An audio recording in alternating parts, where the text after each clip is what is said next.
దేవునికి స్తోత్రం. మీ అందరికీ నా వందనాలు. హెచ్చరిక వాక్యం కొరకు పరిశుద్ధ బైబిల్ గ్రంథంలో నుండి 34వ కీర్తనల గ్రంథం 34వ కీర్తన ఈరోజు చదవాలేమో అనుకున్నా. ఉత్తర ప్రత్యుత్తరాలు అనుకొని తీస్తే దాంట్లో నుంచి ఒక వచనం చదువుకుందాం. 34వ కీర్తన 12వ వచనం. బ్రతకగోరు వాడెవడైనా ఉన్నాడా? మేలు నందుచు అనేక దినములు బ్రతకగోరు వాడెవడైనా ఉన్నాడా? చిన్న మాట ప్రార్థన చేసుకొని పరిశుద్ధాత్మ సహాయము, దేవుని సహాయమును వేడుకున్నాం. మహాపరిశుద్ధుడు, ప్రేమగల తండ్రి, నీ నామానికి స్తుతులు స్తోత్రాలు ప్రభువా. ఈ ఉదయకాల సమయంలో నీ మహాకృపను బట్టి, ప్రేమను బట్టి మీరు మాతో మాట్లాడి నన్ను మమ్మలను హెచ్చరించి, గద్దించి, బుద్ధి చెప్పి నీ బలయుతకు యోగ్యంగా నడిపించమని, అందుకు మీ దాసుని నోటిని, నాలుకను సన్నిధిని దహించి మీ దాసు నోటిని బోరగా వాడుకొని, నాయన ఇదిగో ప్రభు మీరే మాతో మాట్లాడి నాయన యోగ్యముగా బలలో చేసి కృప దయచేసి మహిమ ఘనత ప్రభావాలు పొందమని చిన్ని ప్రార్థన అంగీకరించి దీవించమని నజరేయుడైన యేసుక్రీస్తు నామమున ప్రార్థించడి వేడుకొంచున్నాను పరమ తండ్రి. ఆమేన్. మంచిది ప్రభునందు ప్రియులారా, ఈ చదవబడినటువంటి లేఖన భాగంలో పౌలు, దావీదు భక్తుడు, ఈ రెండు క్వశ్చన్ మార్కులే. బ్రతకగోరు వాడు ఎవడైనా ఉన్నాడా అనేది ఒక క్వశ్చన్ మార్క్. రెండోది, మేలు నందుచు అనేక దినములు బ్రతకగోరు వాడు ఎవడైనా ఉన్నాడా? రెండు విషయాలు ఉన్నాయి ఇక్కడ. బ్రతకగోరు వాడు ఎవడైనా ఉన్నాడా, లేదా మేలు నందుచు అనేక దినములు బ్రతకగోరు వాడు ఎవడైనా ఉన్నాడా? దావీదు భక్తుడు ఈ కీర్తన ఎప్పుడు రాశాడు అని అంటే, ఈ కీర్తన పై భాగంలో దావీదు అబీమెలెకు ఎదుట వెర్రివాని వలె ప్రవర్తించి అతని చేత తోలివేయబడిన తరువాత రచించిన కీర్తన అని రాశాడు. దావీదు భక్తుడు గొలియాతుని చంపిన తర్వాత ఇజ్రాయేలీలలో ఉన్నటువంటి ప్రజలు దావీదును గురించి, సౌలు రాజును గురించి ఒక పాట పాడారు. ఏం పాట? సౌలు 1000 కొలదియు, దావీదు 10,000 కొలదియు హతము చేసిను అని చెప్పని స్త్రీలు నాట్యమాడుతూ, పాట పాడి నాట్యమాడుతూ ఉంటే సౌలు అది విని, ఈ దావీదు ఏం చేయగలడు? రాజ్యం తీసుకోగలడేమో, అంతకు మించి ఇంకేమైనా చేయగలడా? నాకంటే ఎక్కువ మందిని చంపాడని దావీదుని గురించి వీళ్ళు కీర్తిస్తున్నారని అప్పటి నుండి దావీదు మీద విషపు చూపు నిలిపాడట. అది మొదలుకొని దావీదుని చంపడానికి చాలా ప్రయత్నాలు చేసినప్పుడు దావీదు అడవులు పట్టుకొని పారిపోతూ ఉన్నాడు. అలా పారిపోయి ప్రభునందు ప్రియులారా, ఒకానొక సమయంలో అనుకోకుండా గాతు రాజు దగ్గరికి, అబీమెలెకు దగ్గరికి సడన్గా లోపలికి ఎంటర్ అయ్యాడు. ఎప్పుడైతే లోపలికి ఎంటర్ అయ్యాడో అది శత్రురాజు అని గమనించాడు. ఇంకా అందరూ ఏమంటున్నారంటే, అగో ఆ ఫిలిష్తీయులను చంపినప్పుడు ఈయనని గురించే కదా అప్పుడు పాట పాడారు. సౌలు 1000 కొలదియు, దావీదు 10,000 కొలదియు అని పాటలు పాడారే, అతనే కదా ఇతడు అని చెప్పుకుంటున్నారు. అబీమెలెకు రాజుగారు దావీదును బట్టరమ్మన్నాడు. దావీదుకి పరిస్థితి అర్థమైపోయింది. అనుకోకుండా సడన్గా ఒక్కడనే వచ్చి శత్రు శిబిరంలో చిక్కాను, ఇప్పుడు ఎలా తప్పించుకునేదని ఆలోచన చేసి, అప్పటికే గడ్డం పెరిగిపోయి ఉన్నాడేమో, ఈ పారిపోతూ ప్రయాణాల్లో ఉన్నాడు, గడ్డం పెరిగిపోయి ఉన్నాడేమో, నోటెమ్మట చొంగ కార్చుకుంటూ పిచ్చివాళ్ళగా గోడ మీద గీతలు గీస్తూ ఒక పిచ్చివాళ్ళగా, వెర్రివాడిని వాళ్ళగా యాక్టింగ్ చేశాడు. రాజు దగ్గరికి తీసుకెళ్ళేటప్పటికల్లా ఈ యాక్టింగ్ చూసి రాజు అన్నాడు, ఎవడ్రా గొలియాతుని చంపినోడు 1000 కొలది 10కి 1000 కొలదని మీరు చెప్తున్నారు, వీడు చూస్తేనేమో వెర్రివాళ్ళలాగా పిచ్చోళ్ళలాగా గోడ మీద గీతలు గీస్తున్నాడు, గెట్అవుట్, నా దగ్గర తీసుకెళ్ళిపోండి, నిన్ను వద్దని చెప్పని బయటికి వెళ్ళిపోమన్నాడు. అట్లాగా అక్కడి నుంచి తప్పించుకున్నాడు. కానీ చాలా యుద్ధశూరుడు. అభిషేకము పొందిన తర్వాత దావీదును గురించి పలికినటువంటి ఒక మాట సమూయేలు మొదటి గ్రంథము 16వ అధ్యాయము, సమూయేలు మొదటి గ్రంథము 16వ అధ్యాయం 18వ వచనములో దావీదును గురించి, మరి సితార వాయించేవాడు ఎవడన్నా ఉంటే చూడండి, దేశంలో నాకు దురాత్మ పట్టినప్పుడల్లా వాడు వాయిస్తూ ఉంటే నాకు దురాత్మ వదులుద్దని సౌలు ఎంక్వైరీ చేయమంటే కొంతమంది ఎంక్వైరీ చేశారట. ఆ ఎంక్వైరీలో చెప్తున్నాడు, చిత్తగించుము, బెత్లెహేమీయుడైన యెషై యొక్క కుమారుల్లో ఒకని చూచి తిని అతడు చమత్కారముగా వాయింపగలడు. ఎవరెవరెవరు? అతడు బహు శూరుడును, యుద్ధశాలియు, మాట నేర్పరియు, రూపసిని అయి ఉన్నాడు. మరియు అది అంటే ఎవరినైనా సితారా వాయించేవాడిని చూడండి రా, చేత పట్టుకొని వాయించేవాడిని చూడండి, నేను బాగుపడతానంటే 17వ వచనం, సౌలు బాగుగా వాయింపగల ఒకని విచారించి నా యొద్దకు తీసుకుని రండి అని తన సేవకులకు సెలవిస్తే అందులో ఒకడు ఇలా చెప్పాడు. అంటే దావీదుని చూసినటువంటి వాళ్ళకు అర్థమైనటువంటి సంగతులు ఏంటంటే అతడు చమత్కారంగా వాయిస్తాడు ఒకటి, రెండోది బహుశూరుడు, యుద్ధశాలి, మాట నేర్పరి, రూపసి, ఇవన్నీ ఆయనకు ఉన్నటువంటి ఉన్నటువంటి క్వాలిఫికేషన్స్. ఇంకా ఇది కాకుండా ఇంకోటి ఉంది, మరియు అన్నాడు. ఇవి కాకుండా ఇంకోటి ఉంది, ఏంటది? మరియు యెహోవా అతనికి, ఇవన్నీ ఒక లెక్క అయితే అదొక్కటి ఒక లెక్క. ఎవరినైనా మనము ప్రభునందు పిల్లరా చూసినప్పుడు, మనల్ని ఆ వ్యక్తులు చూసినప్పుడు, ఎవరైనా బయట వాళ్ళు కానీ లోపల వాళ్ళు కానీ చూస్తే మన జీవితంలో జరిగినటువంటి సంగతులను, ఆశ్చర్యకార్యాలు, అద్భుతాలను బట్టి చూస్తే యెహోవా నీకు తోడుగా ఉన్నాడని అవతల గుర్తుపట్టాలి. నీలో క్రీస్తున్నాడని అవతల వాళ్ళు చెప్పుకోవాలి. ఎప్పుడు చెప్పుకుంటారు? క్రీస్తుని మాదిరిగా పెట్టుకొని అడుగుజాడలు ఆయనలాగా నడిచినప్పుడు, ఆయనలా మాట్లాడినప్పుడు, ఆయనలా ప్రేమించినప్పుడు, ఆయనలా మనం చేయగలిగినప్పుడు గుర్తుపడతారు. ఇప్పుడు ఇతడేమో బాలుడు. మరి గొలియాతు దగ్గరికి యుద్ధానికి వెళ్ళినప్పుడు సౌలు గారు ఈ దావీదును చూసి ఏమన్నాడు? 17వ అధ్యాయము పక్కనే ఉంది, సమూయేలు మొదటి గ్రంథం 17వ అధ్యాయం 33వ వచనంలో ఏమన్నాడు? సౌలు ఈ ఫిలిష్తీయుని ఎదుర్కొని వారితో పోట్లాడుటకు నీకు బలము చాలదు, నీవు బాలుడవు, వాడు బాల్యం నుండి యుద్ధాభ్యాసము చేసిన వాడని దావీదుతో అన్నాడు. అంటే ఇప్పుడు దావీదు గారికి ఈ సితారా వాయించేవాడిని పట్టరండ్రా అని చెప్పినప్పుడు అతడు, అందులో ఒకడు చెప్పిన మాటలు సౌలు గుర్తున్నాయా లేదా? ఏం గుర్తులేవు. ఇప్పుడు నిజంగా 16-18 చెప్పినటువంటి వచనము సౌలు గుర్తుండుంటే 17:33 ఆ డైలాగ్ కొడతాడా? కొట్టడు. ఎందుకు గుర్తులేదు అంటే, గుర్తుపెట్టుకోవడానికి నేనేమన్నా మామూలు మనిషినేటి? నేను రాజుని, రాజ్యాధికారం చేతిలో ఉంది, నా దగ్గర పనులు బోల్డ్ మంది ఉన్నారు, నేను చాలా బిజీ.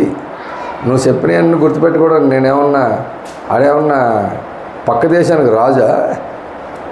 గొర్రెలు కాసుకునే బొడ్డోడు, ఆఖరివాడు, చివరివాడు, కడసారివాడు అన్నాడు. ఎవరు?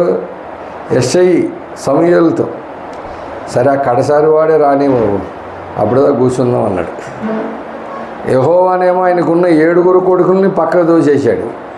కడసారి వాడు, ఆఖరి వాడు బొడ్డోడు కదా అని మేకలను మేపడానికి పంపిస్తే, గొర్రెలు మేపడానికి పంపితే వాడు కావాలంటున్నాడు యేసయ్య. కాబట్టి లోకములో ఉన్నటువంటి పరిస్థితులన్నీ ఇలాగే ఉంటాయి. దేవుడు ఎవరిని కోరుకుంటాడో మనకి తెలియదు. దేవుడు కోరుకోవడానికి ఆ వ్యక్తిలో ఉన్నటువంటి కొన్ని శుభగుణ లక్షణాలు కూడా దేవుడు చూస్తాడు. అందులో దావీదులో కనబడిన మొట్టమొదటి లక్షణమే నా చిత్తానుసారమైన మనస్సు గల ఒకని కనుగొని ఉన్నాను అన్నాడు. ఇజ్రాయిల్లో అన్ని లక్షల మంది ప్రజలు ఉన్నప్పుడు దావీదు ఒక్కడే ఆయన చిత్తానుసారమైన మనస్సు గలవాడట. దావీదు నీ చిత్తానుసారంగా నడుచుటకు నాకు నేర్పించు అని అడుగుతాడు. అలా ఎంతమంది అడుగుతారు ఈ భూమి మీద? నిన్నటి ప్రసంగంలో నేను అదే చెప్పాను. ఎన్నో అడుగుతారు చాలామంది. అది కావాలి, ఇది కావాలి, ఆరోగ్యం కావాలి, క్షేమాభివృద్ధి జరగాలి, ఎన్నెన్నో అడుగుతారు.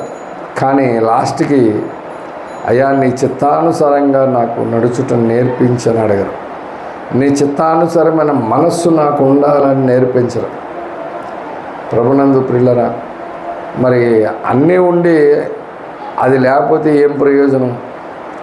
కాబట్టి ప్రభునందు ప్రియులరా, ఎప్పుడూ కూడా మనుషుల ఎదుట తిరస్కారము నొందినవాడు దేవుని ఎదుట దేవునికి కావలసినటువంటి వ్యక్తిగా, యోగ్యుడిగా కనబడతాడు.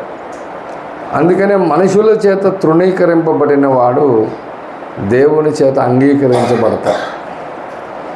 మనుషులందరూ మనల్ని పొగుడుతున్నారంటే మాత్రం ఎక్కడో కొంచెం తేడా ఉందని అర్థం. కాబట్టి ప్రభునందు పిల్లరా, ఇంత యుద్ధశాలి, ఇంత సూర్యుడు ఈ అబీమెలెకు రాజు దగ్గర కొంచెం వెర్రివాళ్ళగా నటించాల్సి వచ్చింది. సింగిల్గా దొరికిపోయాడు.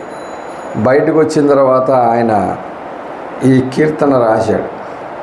ఆ కీర్తనలో ఆయన చెప్పినటువంటి మాటలు కొన్ని మనం చూస్తే 8వ వచనం చూసామనుకోండి, 34వ కీర్తన 8వ వచనం, యెహోవా ఉత్తముడని రుచి చూచి తెలుసుకొనుడి, ఆయనను ఆశ్రయించిన నరుడు ధన్యుడట.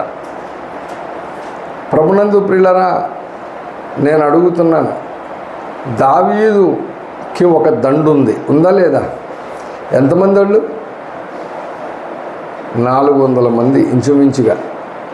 దావీదుకి ఒక కుటుంబం ఉంది. ఎంతమంది వాళ్ళు? తల్లిదండ్రులు కాకుండా 7 అన్నలు, ఒక అక్క. అక్క పేరు చెప్తారు ఎవరైనా? దావీదు అక్క పేరు ఎవరైనా చెప్తారా? సెరూయా. అక్క పేరు సెరూయా. కుమారులారా నాతో మీకేం పొందన్నాడు.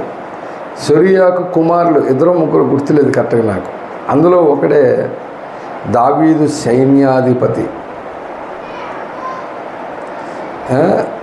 ఈ దావీదు సైన్యాధిపతి పేరేంటి సడన్గా గుర్తురావట్లేదు నాకు. యోవాబు. యోవాబు ఎట్లాంటి వాడు తెలుసా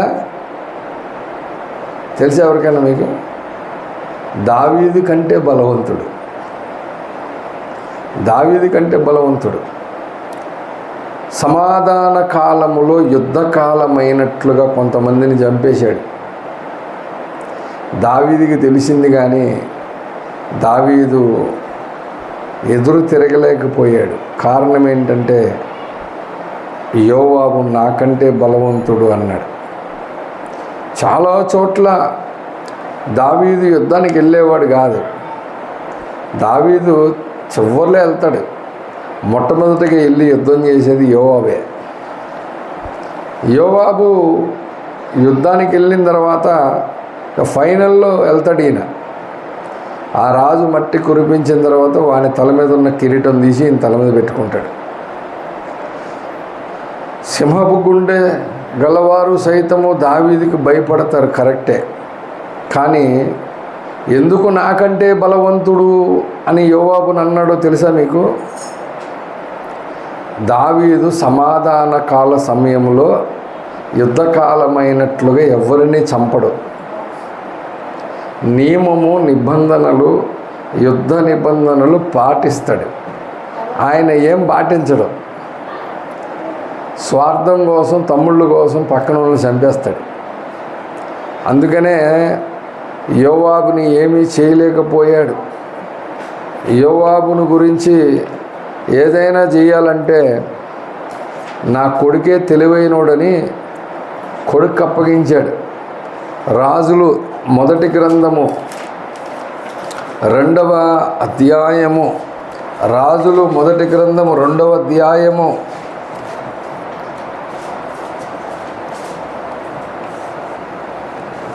5వ వచనం.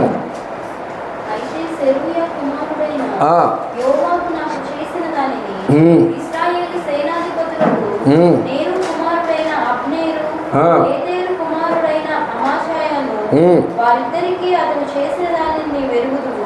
అతడు వారిని చంపి యుద్ధ సంబంధమైనట్లుగా సమాధానకాలమందు రక్తము చిందించి దానిని తన నడికట్టు మీదను తన పాదరక్షల మీదను పడజేసెను. ప్రభునందు ప్రియులరా, కాబట్టి యోవాబు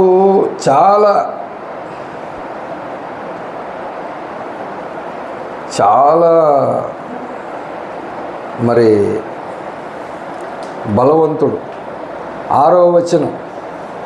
నీకు తోచినట్లు అతనికి చేయవచ్చును గాని అతని నెరసిన తల వెంట్రుకలను సమాధికి నెమ్మదిగా దిగనీయవద్దు. అది కాబట్టి నీకు తోచినట్టు చెయ్యి, కానీ అతని నెరసిన తల వెంట్రుకలకు సమాధిని నెమ్మదిగా దిగనీయద్దు అంటే అర్థం ఏంటి? ముసలోడేదాకా వెయిట్ చేయొద్దు, ముందే లేపే అని. అంటే ఎంత జాగ్రత్తగా కొడుక్కి సమాచారం ఇచ్చాడు చూడండి. ఇప్పుడు యోవాబుని చంపడానికి సొలొమోను బయలుదేరాడు. తన సైన్యాధిపతి అయినటువంటి ఆ వ్యక్తిని తీసుకొని బయలుదేరాడు. అతని పేరు చూడండి, 28వ వచనం చదువుదాం. యోవాబు అబ్షాలోము పక్షం అవలంబింపకపోయినను అదోనియా పక్షమును అవలంబించి ఉండెను గనుక ఈ వర్తమానంలో రాగా అతడు పారిపోయి యెహోవా గుడారమునకు వచ్చి బలిపీఠపు కొమ్ములు పట్టుకున్నాడు. యోవాబు పారిపోయి యెహోవా గుడారమునకు వచ్చి బలిపీఠమునొద్దనున్నాడనే సంగతి రాజుకు సొలొమోనుకు వినబడగా సొలొమోను యెహోయాదా కుమారుడైన బెనయాను పిలిపించి, నువ్వు వెళ్ళి వాని మీద పడుమని ఆజ్ఞ ఇచ్చినందున బెనాయా యెహోవా గుడారమునకు వచ్చి రాజు నిన్ను బయటికి రమ్మని సెలవిచ్చనని యోవాబుతో చెప్పాను. అతడు అది కాదు, నేను ఇక్కడనే చచ్చేదనగా బెనయా తిరిగి రాజునద్దకు వచ్చి యోవాబు తనతో చెప్పిన మాట రాజునకు తెలియజేశాను. ఈ బలిపీఠం కొమ్ముల దగ్గర కనుక ఉండుంటే దావీదు చంపడు.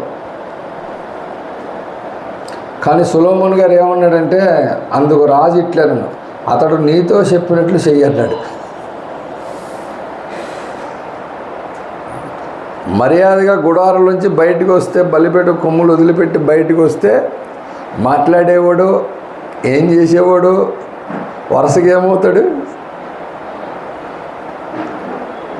మేనత్త కొడుకు బావ సొలొమోనుకి బయటకు వచ్చి మాట్లాడితే రాజుగారు ఏమన్నా ఆప్షన్ ఇచ్చేవాడేమో, ఆ షిమ్మీకి ఇచ్చినట్టు.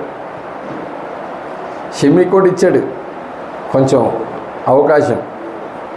షిమ్మీ కూడా రాజును భయంకరంగా తిట్టాడు కదా, నరహంతుకుడా, చీపో అని రాజును భయంకరంగా తిట్టిన షిమ్మీని, వాడు నీ దగ్గర ఉండండి, నాన్ని కత్తితో చంపనని చెప్పాను, కాబట్టి వాడికి ఏం చేస్తావు నువ్వు అది చెయ్యి అని సొలొమోనుకి చెప్తే, సొలొమోను షిమ్మీని పిలిపించి అంటాడు, మా నాన్నగారు నేను కత్తితో చంపనని వాగ్దానం చేశాడట, నేను కూడా నేను చంపను, నువ్వు గనక ఈ యెరూషలేము వదిలిపెట్టి వెళ్ళావా ఆ వెళ్ళిన దినాన్ని నేను చంపేస్తాను అన్నాడు. 2 సంవత్సరాలు గడిచిన తర్వాత ఇంట్లో పనిచేసే పనోళ్ళు పనిచేయడం మానేసి పక్క దేశం వెళ్ళిపోయారట. ఎవరో చెప్పారంట మీ పనోళ్ళు పక్క దేశంలో ఉన్నారని. అరే నా దగ్గర డబ్బులు తీసుకొని నా దగ్గర పని చేయకుండా పక్క దేశంలో పనిచేస్తారని రాజుగారు చెప్పిన ఆజ్ఞ మర్చిపోయి వెళ్ళి వాళ్ళని పట్టుకొచ్చాడు. ఆ సంగతి సొలొమోనుకు తెలిసింది. సొలొమోను అడిగాడు, ఆ రోజు నువ్వేమన్నా? మీరు చెప్పినట్టే సార్, అట్లాగే చంపేయండి అన్నావుగా అని బెనయాను పంపిస్తే చంపేశాడు. అట్లాగే యోవాబును కూడా వాడు ఏం చెప్పాడు అదే చెయ్యి అన్నాడు. బలిపీఠం కొమ్ముల దగ్గర చంపేశాడు బెనయ. ఇంకో విషయం తెలుసా, యోవాబు కంటే కూడా బలవంతుడు బెనయ. బెనయని గురించి మీరు చదవండి బైబిల్లో. సొలొమోను బెనయాను సైన్యాధిపతిగా నియమించడానికి గల కారణం ఏంటి తెలుసా?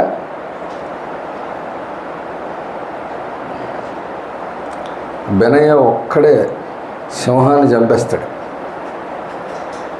జస్ట్ చేతిలో ఒక దుడ్డు కర్రతో పట్టుకొని సింహాన్ని చంపేశాడు. దావీదు దగ్గర ఉన్నటువంటి సైన్యాధిపతులలో యోవాబు తర్వాత ఇంకొక 2 ఉన్నారు. ఇంకొక 30 మందిని అంగరక్షణ పెట్టుకున్నాడు. వాళ్ళు కాకుండా సైన్యం ఉన్నారు. ఇట్లాగే స్టెప్ బై స్టెప్పులు ఉన్నారు చాలామంది. వీళ్ళందరిలో మళ్ళీ చూస్తే బెనయ టాప్. ఆయన తెచ్చిపెట్టుకున్నాడు సొలొమోను. కాబట్టి చరిత్ర చాలా విచిత్రంగా ఉంటుంది, చదవాలి అద్భుతంగా. ఇవన్నీ నేను ఎందుకు చెప్తున్నానంటే ప్రభునందు పిల్లరా, దావీదు జీవితంలో దావీదు ఎంత యుద్ధశూరుడో, ఎంత శూరుడో, అట్లాంటి వాడు సైతము ఒకానొక పరిస్థితుల్లో మరి వెర్రివాని వలె నటించాల్సి వచ్చింది. అప్పుడు దావీదు అక్కడి నుంచి తప్పించుకోవడానికి సహాయము చేసినటువంటి దేవుని గురించి మాట్లాడుతూ యెహోవా ఉత్తముడని రుచి చూచి, ఎలా తెలిసింది ఆయనకి? ఆయనను ఆశ్రయించు నరుడు ధన్యుడన్నాడు. అంటే ఎప్పుడైతే ప్రతి విషయములో దేవుని నువ్వు ఆశ్రయిస్తావో అప్పుడు తెలుస్తుంది ఆయన రుచి ఏంటో.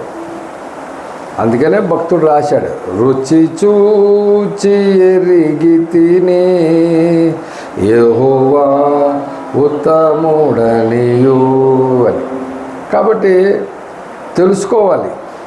అంతేకాదు ప్రభునందు పిల్లరా 9వ వచనం 34వ అధ్యాయం 9వ వచనం, యెహోవా భక్తులారా ఆయన యందు భయభక్తులు ఉంచుడి, ఆయన యందు భయభక్తులు ఉంచువానికి ఏమీ కొదువు లేదు. సింహపు పిల్లలైన లేమిగలవై ఆకలి గొనును, యెహోవాను ఆశ్రయించే వారికి ఏ మేలు కొదువై ఉండదు. పిల్లలారా మీరు వచ్చిన మాట వినుడి, యెహోవా యందలి భక్తులు మీకు నేర్పెదను అంటున్నాడు. అప్పుడు చెప్పాడు, బ్రతకగోరు వాడెవడైనా ఉన్నాడా. కాబట్టి చాలామంది బ్రతకాలను కోరుకుంటారు, కానీ దానికి ఉన్నటువంటి ప్రాముఖ్యత ఏంటో తెలియదు. మేలునందుచు అనేక దినములు బ్రతకగోరువాడు ఎవడైనా ఉన్నాడా అని నేర్పుతాను అన్నాడు కదా పైన వచనంలో. ఏంటది? అలా బ్రతకాలంటే ఏం చేయాలట? 13వ వచనం, చెడ్డ మాటలు పలకకుండా నీ నాలుకను, కపటమైన మాటలు పలకకుండా నీ పెదవులను కాచుకొనుము, కీడు చేయుట మాని మేలు చేయుము, సమాధానము వెతికి దానిని వెంటాడుము. యెహోవా దృష్టి నీతిమంతుల మీదనున్నది, ఆయన చెవులు వారి మొరలకు ఒగ్గియున్నవి. ప్రభునందు పిల్లరా, కాబట్టి చాలామంది బ్రతకాలని కోరుకుంటున్నారు. బ్రతకగోరువాడు ఎవడైనా ఉన్నాడా అంటే ఉంటారు చాలామంది, కానీ ఎందుకు బ్రతుకుతున్నాము అనే దాని మీద మాత్రం క్లారిటీ ఉండదు. అవునా కదా? ఎందుకు నిన్న ఓఫిరయ్య గారు గుత్తి బైబిల్ మిషన్లో వాక్యం చెప్పినప్పుడు విన్నారా? ఎవరైనా విన్నారా? లైవ్ పెట్టుకున్నారా? అందులో చెప్పాడు, ఎజ్కియాకి దేవుడు 15 సంవత్సరాలు ఆయుష్ని ఇచ్చాడు, కానీ ఏమన్నా ప్రయోజనం ఉందా? ఏమీ ప్రయోజనం లేదు. నీకు కూడా ఇస్తాడు ఆయుష్. నువ్వు దేనికి బ్రతకాలనుకుంటున్నావో, ఆయుష్ ఎందుకు అడుగుతున్నావో ఒక క్లారిటీ నీకు ఉండాలి. చాలామంది ఏమంటారు మన దగ్గర ఒక ఆయన ఉన్నాడు, ఇప్పుడు ప్రజెంట్ లేడు. మా నాయనమ్మ ఒంట్లో బాగాలేదే కానీ నేను వెళ్ళాలి అంటే, వెళ్ళిపో, మంచిదే, దేవునికి స్తోత్రం, పెద్ద ఆవిడ కదా, వెళ్ళాలి కదా అంటే, ఆవిడకి ఒకటే కోరికండి, నా పెళ్ళి మా చెల్లి పెళ్ళి అయితే చూసి చచ్చిపోదామని. అంటే ఎందుకు బతుకుతున్నావు? దేనికి బతుకుతున్నావు అంటే, మనవడుగా మనవరాలది పెళ్ళి అయిపోతే చూసి చచ్చిపోద్దట. నేను ఓఫిర్ గారు కూడా అదే ప్రసంగంలో చెప్పారు. చాలామంది నా మనవరాలు పెళ్ళి చూసి చచ్చిపోతానండి, నేను పలానా దాన్ని చూసి చచ్చిపోతానన్నా. ఎందుకు బతుకుతున్నావు నువ్వు? దానికేనా? నువ్వు బ్రతకడానికి కనీసం ఒక కారణం ఉండాలిగా. సరే, పౌలు గారిని అడుగుదాం, అయ్యగారు మీరు ఎందుకు బ్రతుకుతున్నారండి అని. ఆయన ఏమంటాడు? అపోస్తుడైన పౌలు ఫిలిప్పీలకు రాసిన పత్రిక 1వ అధ్యాయము 19వ వచనం. ఫిలిప్పీలకు రాసిన పత్రిక 21 మొదటి అధ్యాయం 21వ వచనం. నా మట్టుకైతే దేనికి బ్రతుకుతావు? బ్రతుకుట క్రీస్తే, చావైతే లాభం అన్నాడు. దేనికోసం బ్రతుకుతావు? బ్రతుకుట నా మట్టుకైతే క్రీస్తేనంట. ఇప్పుడు నేను అడుగుతున్నా, పౌలు భక్తుడు మనందరికీ మాదిరి పురుషుడా కాదా? పౌలు భక్తుడు ఆయన కొరింథీయులకు రాసిన మొదటి పత్రిక 11:1 ప్రకారం, నేను క్రీస్తుని బోలు నడుచుకొనుచున్న ప్రకారం మీరు నన్ను బోలు నడుచుకోండి అన్నాడు. భూమి మీద యేసు ప్రభు వారు జీవించిన 33.5 సంవత్సరాలు దేనికోసం బ్రతికాడు? యేసు ప్రభు వారు భూమి మీద జీవించిన 33.5 సంవత్సరాలు దేనికోసం బ్రతికాడు? ఏమి తిందామా, ఏమి తాగుదామా, ఏమి ధరించుకుందామా అనే దానికోసం బ్రతికాడా? బ్రతకల. ఆయన బ్రతికింది దేనికి? అయ్యగారు భోజనం తెచ్చాను తీయండి అని అడిగితే సమరయ పట్టణంలో ఆయన, నాకు వేరొక ఆహారం ఉన్నది, మీరు తినండి అన్నాడు. అని ఏమన్నాడు? నా తండ్రి చిత్తమును నెరవేర్చుటయే నాకు ఆహారమును పానీయమై ఉన్నదన్నాడు. అంటే ఇప్పుడు ఆలోచించండి, ఆయన 33.5 సంవత్సరాలు దేనికి బ్రతికాడు? తండ్రి చిత్తమును నెరవేర్చుటకు బ్రతికాడు. పౌలు గారు ఈ భూమి మీద బ్రతికున్నంత కాలం దేనికోసం బ్రతికాడు? మా నాన్నగారు నాకు చాలా ఆస్తి ఇచ్చాడండి, మంచి బిజినెస్ ఇచ్చాడు, దీన్ని ఎట్లాగైనా సరే కొంచెం కొనసాగించాలి, మరి దానికోసం బ్రతుకుతాను అన్నాడా? ఆ ఉన్నదాన్ని మొత్తాన్ని కూడా క్రీస్తు జ్ఞానము నిమిత్తం సమస్తమును నష్టంగా ఎంచుకొని, పెంటతో సమానంగా ఎంచుకొని, యేసు ప్రభు సేవ చేయడానికి నా బ్రతుకుట క్రీస్తే అని చెప్పని బయలుదేరాడు. అంత మాత్రం చేత పూర్తిగా సేవలోనే ఉన్నాడా, లేకపోతే ఏమైనా పనిచేశాడా? ఏం పని చేశాడు ఆయన? డేరాలు కుట్టుకున్నాడట. ఇప్పుడు డేరాలు కుట్టుకుంటే ఎవరి కోసం కుడతాడు డేరాలు? ఆయన కోసమా? ఆయన జీవనోపాధి కోసం, భోజనం కోసం డేరాలు కుట్టాడు. డేరాలు దేనికి వాడతారు? పెళ్ళిళ్ళకి, ఫంక్షన్లకి వేస్తారు కదండి బయట డేరాలు. మనమేమో టెంట్ అంటాం కదా, ఆ డేరాలు వేసేది అట్లనే అంటారు. వాటిని ఇప్పుడంటే మిషన్లు వచ్చినాయి, కానీ అప్పట్లో చేత్తోనే కుట్టేవాళ్ళు. చేత్తోనే కుట్టి చేస్తే దాన్ని పందిరి వేసుకొని పెళ్ళిళ్ళకి, వాటికి, ఫంక్షన్లకి వేస్తారు. ఇప్పుడు అట్లాంటివి ఆర్డర్ ఇస్తే ఈయన తీసుకొని కుట్టి వాళ్ళకి ఇవ్వాలి. మరి ఆర్డర్ ఇచ్చినోడు అడగకుండా ఉంటాడా? ఓ పక్క ఈ పని చేస్తూ ఉండాలి, ఓ పక్క క్రీస్తు అప్పగించిన పనికి ఆ పని చేస్తూ ఉండాలి. జీవనోపాధి కొరకు పొట్టకోటి కొరకేమో ఈ పని చేస్తూ ఉండాలి. రెండో పక్క క్రీస్తు అప్పగించిన, దేవుడు అప్పగించిన పనిని నెరవేరుస్తూ ఉండాలి. ఓ పక్క సంఘాన్ని నడిపిస్తూ ఉండాలి. ఓ పక్క సంఘ అధ్యక్షులను నియమిస్తూ ఉండాలి. ఓ పక్క కొత్త కొత్త ప్రాంతాలకు వెళ్ళి సేవ చేస్తూ ఉండాలి.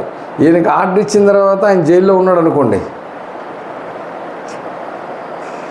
అడుగుతాడు అడగడా? ఉంటాయి సమస్యలు, ఉండవు ఆయనకు కూడా. అన్నీ ఉన్నా సరే ఆయన నా మట్టుకైతే బ్రతుకుట క్రీస్తే అన్నాడు. అంటే పౌలు ఎట్లాంటి మనస్సు కలిగి ఉన్నాడు? బ్రతకు కోరువాడు ఎవడైనా ఉన్నాడా అని అంటే అందరూ బ్రతకాలని కోరుకుంటున్నారు. దేనికి బాబు అంటే మేలు నొందుచు అనేక దినములట, మళ్ళీ కొద్ది దినాలు కాదు, మేలు నొందుచు అనేక దినములు బ్రతకగోడువాడు ఎవడైనా ఉన్నాడా అంటే ఉన్నాడు, చాలామంది ఉన్నారు. మరి పిలిచాడు కదా యేసుప్రభు వారు, ప్రయాసపడి భారం మోసుకొని చిన్న జనులారా నా ఎద్దుకు రండి, నేను మీకు విశ్రాంతిని ఇస్తానని చెప్పంటే పొలమును బయలుదేరి వచ్చేసారు. ఆయన ఏం చేశాడు? వచ్చిన తర్వాత చెప్తారు ఎవరైనా? అది ఉండదు, గుర్తు, అది గుర్తుండదు. ఆయన వచ్చిన తర్వాత ఏం చేశాడు? మత్తయి సువార్త 11వ అధ్యాయం, మత్తయి సువార్త 11వ అధ్యాయం 28, 29, 30. ప్రయాసపడి భారం మోసుకొనుచున్న సమస్త జనులారా నా యొద్దకు రండి, నేను మీకు విశ్రాంతిని కలుగు చేతును అన్నవరకే మాట్లాడుకొని కంప్లీట్ చేస్తారు. నెక్స్ట్ ఏం చెప్పాడు? నేను సాత్వికుడను, దీన మనసు గలవాడును గనుక ఏంటంటే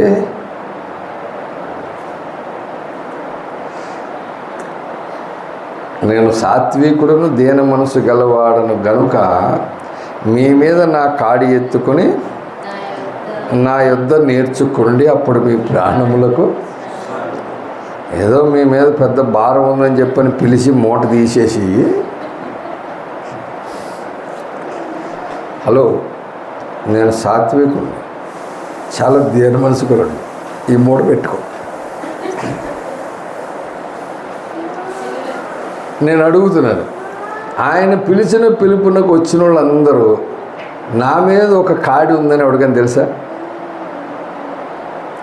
అమ్మయ్య విశ్రాంతిని ఇస్తాన్నాడు సార్ అని ఎవరికల్లా రిలాక్స్ అయిపోతున్నారు. కానీ నీ మీద మోపబడిన కాడి విషయంలో చాలామంది బాధపడిపోతున్నారు సేవకు వచ్చి. మళ్ళీ 31 ఏమన్నాడు? 30 వచ్చిన ఏమన్నాడు? ఏలయనగా నా కాడి సులువుగాను నా భారం, ప్రయాసపడి భారం మోసుకొడుతున్న జనులారని పిలిచి మళ్ళీ ఇంకో భారం నెత్తి మీద పెట్టి, అదంటే చాలా తేలిగ్గా ఉంటుందట. మళ్ళీ తేలిగ్గా ఉంటుందా?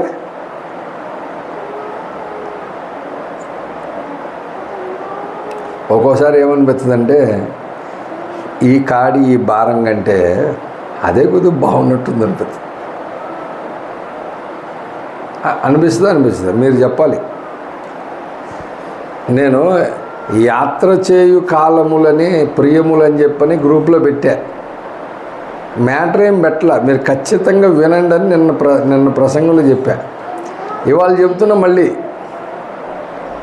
యాత్ర చేయు కాలములని ప్రియములని గ్రూప్లో నేను ఓఫిరయ్య గారు 2012 డిసెంబర్ చివరి ఆదివారం నాడు చెప్పిన ప్రసంగం గ్రూపులో పెట్టా. ప్రతి ఒక్కరూ ఖచ్చితంగా వినండి. అందులో చెప్పాడు, ఐగుప్తు దేశములో వారు పెట్టినటువంటి బాధ, కనానులో బయలుదేరేటప్పుడు దారిలో ఉన్న సుఖము, ఈ రెండిట్లో ఏది గుర్తొస్తుంది? ఐగుప్తు దేశంలో బాధ ఎక్కువ, సుఖం తక్కువ. అరణ్య మార్గంలో సుఖం ఎక్కువ, బాధ తక్కువ. కానీ అరణ్య మార్గంలో ఉన్నటువంటి కనబడుతున్న ఎక్కువ సుఖం కనబడదు, తక్కువ బాధ కనబడుతుంది. ఇది బయటకు వచ్చిన తర్వాత.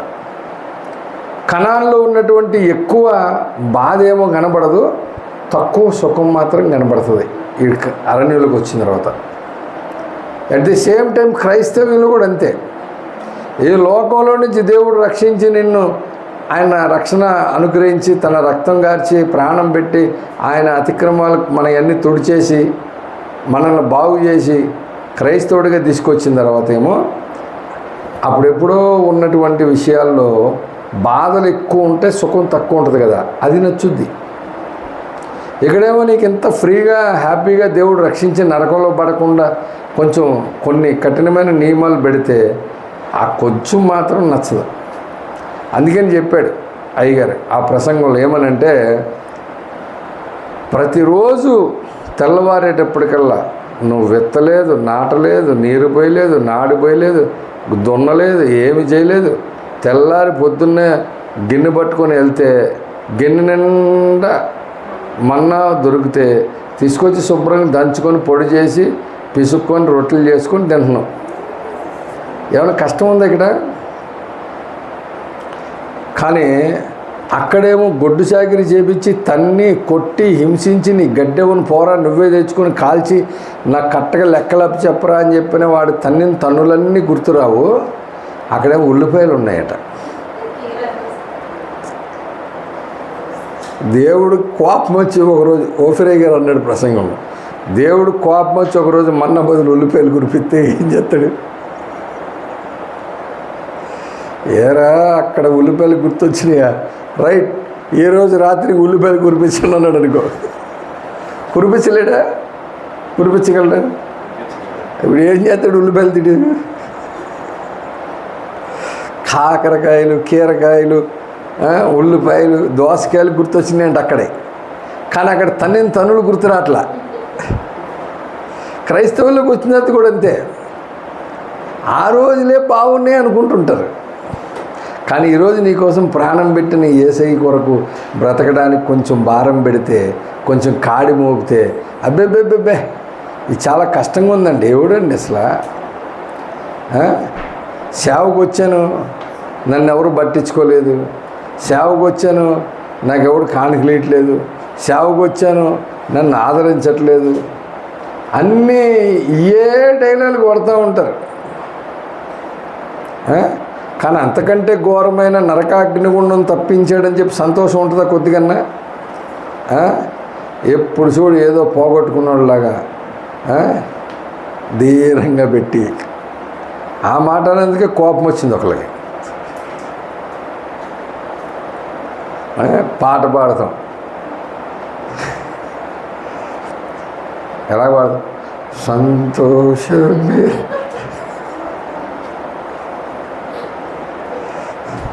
అలాగే పాడేది. మెర్సీ పాడుతుంది ఎట్లాగా? సంతోషమే సమాధానమే, సంతోషమే సమాధానమే, సంతోషమే సమాధానమే, చెప్పనా సఖ్యమైన సంతోషం, చెప్పనా సఖ్యమైన సంతోషం, ఈ సంతోషం నీకు కావలనా, ఈ సంతోషము నీకు కావలనా, ఈ సంతోషము నీకు కావలనా, నేడే యేసు నొద్దకు రమ్ము, నేడే యేసు నొద్దకు రమ్ము. హల్లెలూయా. యేసయ్య దగ్గరికి వస్తే ఆయనేమో అంత డిఫరెంట్ సార్. ఆయన రమ్మని పిలుస్తాడు, విశ్రాంతిని ఇస్తానంటాడు. తీరా వచ్చి విశ్రాంతి తీసుకునే లోపు ఆయన మీద కాడి పెడతాడు, ఆయన భారం పెడతాడు. మళ్ళీ ఏమంటాడు? కాడేమో సులువు అంట, ఆయన భారం తేలికట్ట. విశ్రాంతిని ఇస్తానని పిలిచినోడు మళ్ళీ నెత్తి మీద ఇలాంటివి పెడితే ఎట్లా? అందుకని చాలామందికి దేవుడు ఎందుకు పిలిచాడు, నిన్ను ఎందుకు బ్రతికిస్తున్నాడు, మేలునందుచు అనేక దినములు బ్రతకగోరువాడు ఎవడైనా ఉన్నాడా అని ఎందుకు పిలిచి రక్షించాడు తెలీదు. కానీ ఆయన అప్పగించినటువంటి పనిని చేయడానికి మనకు అన్ని రాచమార్గాలు కావాలి, అన్ని అవకాశాలు కావాలి, అన్నీ కుదరాలి, అన్నీ జరగాలి. అట్లా కుదురుద్దా దేవుని సేవ? పౌలు సేవ అట్లాగే ఉందా? పేతురు సేవ, యోహాను సేవ అట్లాగే ఉందా? ప్రభునందు ప్రియులారా, మనకు బైబిల్లో ఒక్క స్టెఫనును రాళ్లతో కొట్టినప్పుడు సమ్మతించిన పౌలు, తర్వాత స్త్రీలను పురుషులను లాక్కెళ్ళి జైల్లో వేసినటువంటి పౌలు, చేస్తే ఒక 4, 5, 6 చేసి ఉంటాడు అలాంటివి. కానీ తన యేసు పిలిచిన కానించి చచ్చిపోయే వరకు, తలకై తీసేంత వరకు శ్రమలు పడుతూనే ఉన్నాడు. ఒక్క దినము కూడా శ్రమ లేని దినము ఈరోజు లేదు అన్నట్లుగా తన బ్రతుకు గడిచింది. ఇంకెక్కడండి మేలు నొందుచు బ్రతుకు కూడా ఎవడని ఉన్నాడని అడిగేది? మేలు నొందుచు బ్రతుకు కూడా ఎవడని ఉన్నాడా అని పిలుస్తున్నాడు, అడుగుతున్నాడు. అయితే మన జీవితంలో ఆ పరిస్థితులు ఉండవు. దావీదు భక్తుడు 34వ కీర్తన మనం చదువుకున్నటువంటి ఉత్తర ప్రత్యుత్తరంలో చదివిన 35వ కీర్తనలో దావీదు భక్తుడు తన సాక్ష్యాన్ని పలుకుతున్నాడు. మనం చదివాం కదా, దావీదుకి అందరూ శత్రువులేనట. 35:4 నా ప్రాణము తీయగోరు వారికి సిగ్గును అవమానమును కలుగునుగాక, నాకు కీడు చేయని ఆలోచించు వారు వెనుకకు మళ్లింపబడి లజ్జపడుదురుగాక. అవును, ఇంతకే నేను అడుగుతున్నా, దావీదు గారిని ఇలా బాధ పెట్టిన వాళ్ళు ఎవరు? ఉత్తమమైన దానిని అనుసరించుచున్నందున నాకు శత్రువులైన వాళ్ళు ఎవరు?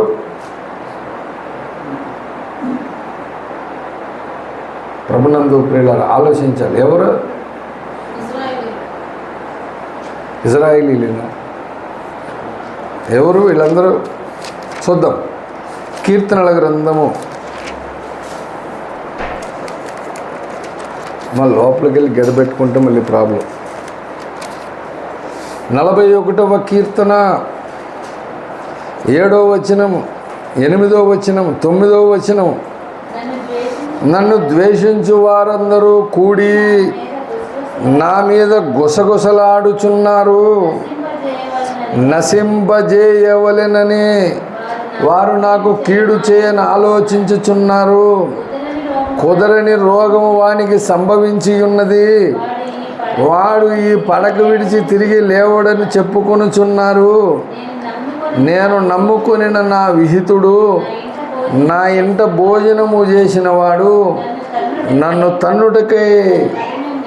అది నా విహితుడు అంటే ఎవరు? స్నేహితుడు, ఇంట్లో భోంచేసినోడు. ఇప్పుడు తనడానికి ఏం చేశాడంట? మడిమెత్తాడట. ఏమని ప్రచారం జరుగుతుంది? కుదరని రోగము వాడికి సంభవించింది. ఇంకాడు నేను వచ్చిన కొత్తలో నా మీద కూడా ఇట్లాంటి ప్రచారం జరిగింది. మా పాస్ గారు ఎప్పుడు చూసినా సెలైన్ బాటిల్ ఎట్టుకుని మంచిగా పడుకొని ఉంటారు. సార్ సేవ ఎప్పుడు సార్ చేసేదైనా? అందుకని ఆయన బదులు మేము చేస్తున్నాం, మాకు డేట్ ఇవ్వని అడుగుతున్నారట. సరే, మరి నేను ఎప్పుడు హాస్పిటల్లో ఉన్నాను, ఎప్పుడు సెలైన్ పెట్టించుకున్నాను. నాకు హార్ట్ సర్జరీ అయిన తర్వాత నాకు తెలిసి ఇప్పటివరకు ఒక సెలైన్ కూడా పెట్టలే. నాకు నీరసంగా ఉందని కానీ, దగ్గు జ్వరం కానీ, మోషన్స్ అని కానీ ఒక్కరోజు ఒక్క సెలైన్ పెట్టించుకున్నది లేదు. ఈ 16 సంవత్సరాల సర్జరీ అయిన తర్వాత ఒక 2 సార్లు 3 సార్లు ఇంజక్షన్ చేయించుకున్నా అంతే. అది బాడీ పెయిన్స్ ఉన్నాయి. సేవలో భయంకరంగా తిరిగి వచ్చి ఒళ్ళు నొప్పులతో నిద్ర పట్టక అంతే తప్ప ఎప్పుడు పడుకోలే. చెప్తుంటారు అట్లాగా. కీర్తనల గ్రంథము 55వ కీర్తన చాలా జాగ్రత్తగా ఉండాలి, అందుకని చెప్తున్నా. కీర్తనల గ్రంథము 55వ కీర్తన 12, 13, 14 వచనాలు. నన్ను దూషించువాడు శత్రువు కాడు, శత్రువైన ఎడల నేను దానిని సహింపవచ్చును. నా మీద మిట్టుబడువాడు నా యందు పగబట్టినవాడు కాడు, అట్టివాడైతే నేను దాగి ఉండవచ్చును. ఈ పని చేసిన నీవు నా సహకారివి, నా చెలికాడవు, నా పరిచయుడవు. మనము కూడి మధురమైన గోష్ఠి చేసి ఉన్నవారము, ఉత్సవమునకెళ్ళు సమూహముతో దేవుని మందిరమునకు పోయి ఉన్నవారం అన్నాడు. ఈ పని చేసినోడు ఈయన ఇద్దరు కలిసి గుడికి వెళ్ళేవాళ్ళట. గుర్తుపెట్టుకోండి. అందుకనే నేను చెప్తే చాలామంది నమ్మరు. మొన్న ఈ మధ్య కూడా ఒక బ్రదర్కి చెప్పా.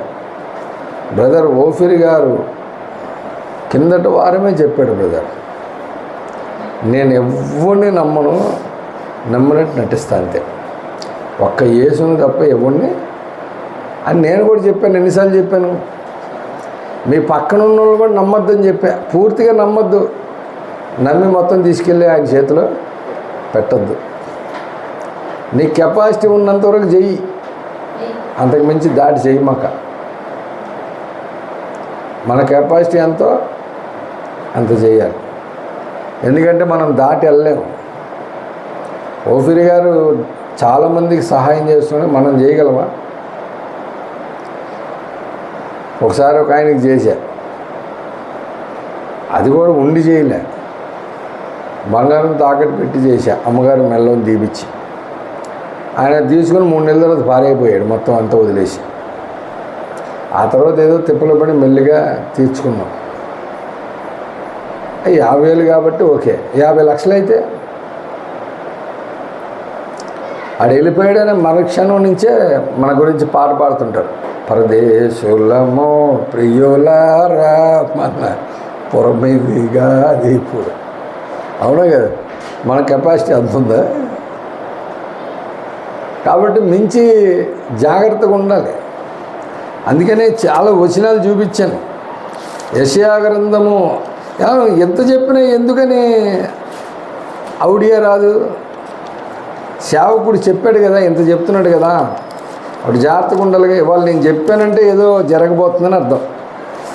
యెషయా గ్రంథము 2వ అధ్యాయం 32వ వచనంలో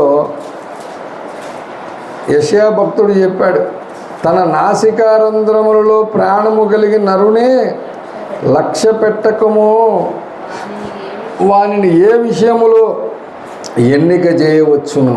అంటే నాసికారంధ్రంలో వాయువు పీల్చేవాడిని, ప్రాణము కలిగిన వాడిని ఏ విషయంలో ఎన్నిక చేయొచ్చు? ఏ విషయంలో చేయడానికి లేదు. స్నేహితుడే తీసుకెళ్ళి అప్పగించేస్తున్నాడండి దావీదుని. అది జరిగిందా?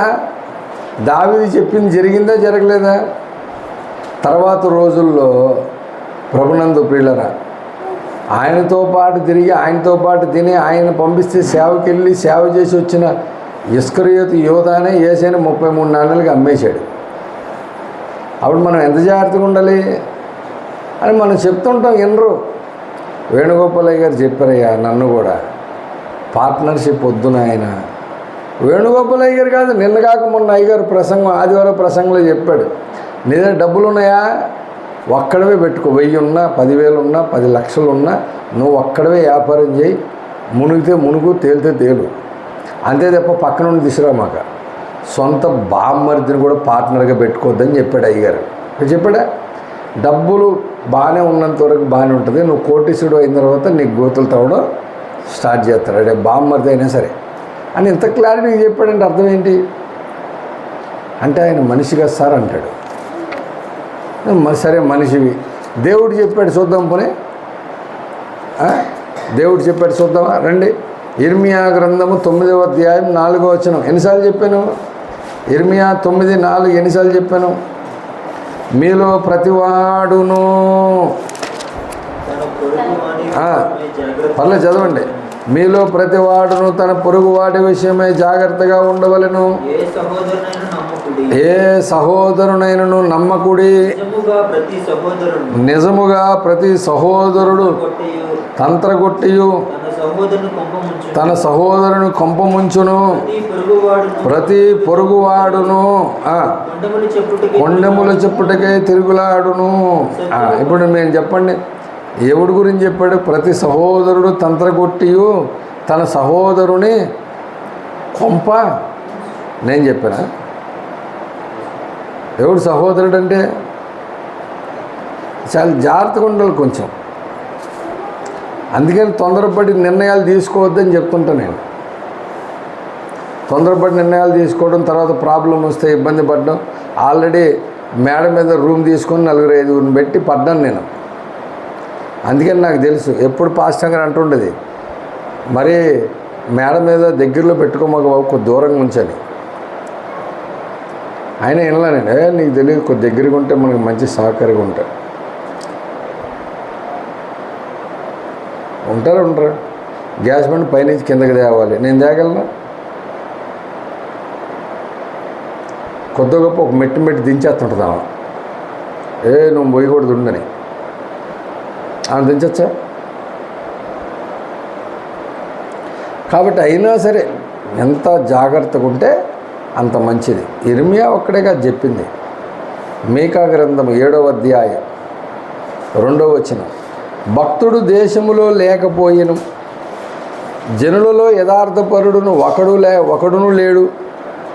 మీకా గ్రంథం 7వ అధ్యాయం 2వ వచనం, అందరూ ప్రాణహాని చేయుటకై పొంచి ఉండువారే, ప్రతి మనుషుడు కిరాతకుడై తన సహోదరుని కొరకు వలలు. నేను చెప్పాను అది.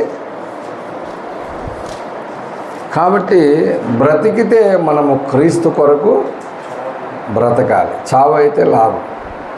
బ్రతుకోరు వాడు ఎవడైనా ఉన్నాడా అని చెప్పి అనగానే అందరూ పొలమని ఏసై దగ్గరికి వస్తే ఏసై చెప్పిన పని ఒక్కడు చేయట్లే.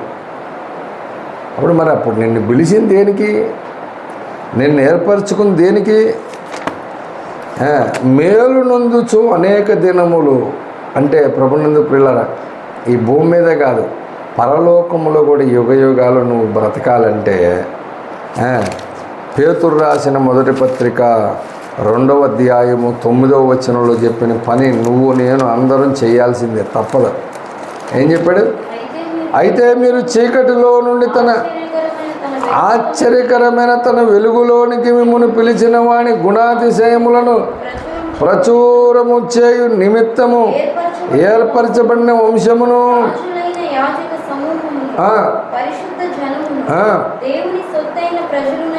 అది ఎందుకు పిలిచాడు మిమ్మల్ని? చీకట్లోని తన ఆశ్చర్యకరమైన వెలుగులోకి ఎందుకు పిలిచాడు? ఆయన గుణాతిశయములను ప్రచురం చేయమని. ఎప్పుడు ప్రచురం చేస్తావు? ఎలా ప్రచురం చేస్తావు చెప్పండి మీరు? ఎప్పుడు ఆఫీసు ఇల్లు. మరి ఆఫీసులో ఉన్నప్పుడైనా కనీసం టీ టైం ఉంటుందిగా? ఉంటుందా ఉండదా? టీ టైం ఉంటుందా? ఎంత టైం ఉంటుంది టీ టైం? జనరల్గా ఆఫీసులో టీ టైం 10 నిమిషాలు, పావు గంట అంట, కానీ వీళ్ళు గంట ఉంటారు. చాలామంది ఆఫీసులు జరిగేది అదే. ఈ గంట సేపు ఏం చేస్తాడు?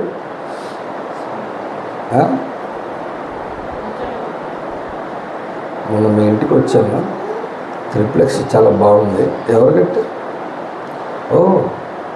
మీ ఇంటి దగ్గర బిల్డరు. కాంటాక్ట్ నెంబర్ అంటే ఇస్తాడు. స్థలం కొందాం అనుకుంటున్నాను, ఆయనతో కట్టిస్తాను. ఎట్లాంటి గంట సేపు పిచ్చబట్టలు జరుగుతాయి, జరగవు? బోర్డులని జరుగుతాయి. మరి అంత పిచ్చాపాటి రోజుకు 1 గంట, పొద్దున్న 1 గంట, సాయంత్రం 1 గంట టీకి వెళ్తాము, లంచ్కి వెళ్తాము, అనేక విషయాలను వెళ్తాము. ఒక్కసారైనా ఏసే క్రీస్తు అయి ఉన్నాడని చెప్తాం. ఈ మధ్యకాలంలో విజ్ఞాన కాలం ఎక్కువైపోయిందట. పౌల కాలంలో, అపోస్తుల కార్యాల కాలంలో అజ్ఞాన కాలం, ఇప్పుడేమో విజ్ఞాన కాలం ఎక్కువైపోయింది. విజ్ఞాన కాలం ఎక్కువైపోయి విజ్ఞానం ఎక్కువైపోయి అవతలోడు తలకేస్తే కాలుకి, తాళకేస్తే తలకి వేసే క్వశ్చన్లు వేసాడు కల్లా మనకేమో ఒక బాబు ఏట్రీడు ఇలాగ అడుగుతున్నాడు అని చెప్పని కంగారు పడిపోయి ఇంకా చెప్పడం మానేస్తాం. అందుకని మనం ఏం చేయాలంటే రోజు ఆఫీస్కి వెళ్ళేటప్పుడు ఎవరికోనైనా నేను నీ గురించి మాట్లాడాలంటే నాకు నిన్ను గురించి చెప్పడానికి కావలసిన జ్ఞానము నువ్వే దయచెయ్యి. గలతీలకు రాసిన పత్రిక 1వ అధ్యాయము 5వ వచనంలో యాకోబు భక్తుడు చెప్పాడు. యాకోబు రాసిన పత్రిక 1:5లో ఏం చెప్పాడు? మీకు జ్ఞానము కొదువై ఉన్న యెడల నన్ను అడగండి, మీకు ధారాళముగా అనుగ్రహిస్తానని చెప్పాడా లేదా? మనం రోజు ఆ ప్రార్థన చేసుకొని వెళ్ళు. ఎందుకు ఎవడో చూస్తాను జ్ఞానం, ఎందుకు సమాధానం చెప్పలేవు చూద్దాం. కానీ మనము ఎన్నో విషయాలు అడుగుతాం, అలాంటి కొన్ని అడగలేము. మనల్ని ఎందుకు పిలిచాడో మనకు తెలుసు, కానీ ఆ పని మనం చేయలేము. రమ్మన్నాడు, విశ్రాంతి ఇస్తానని చెప్పాను, మీద ఏమో కాడిను భారం మోపాడని బాధపడుతుంటాం. కానీ మేలు నందుచు అనేక దినాలు నువ్వు బ్రతకాలంటే మాత్రం ఇవన్నీ ఖచ్చితంగా చేయాల్సిందే. అట్టి భాగ్యం ప్రభువు మనకు దయచేయను గాక. ఆమేన్.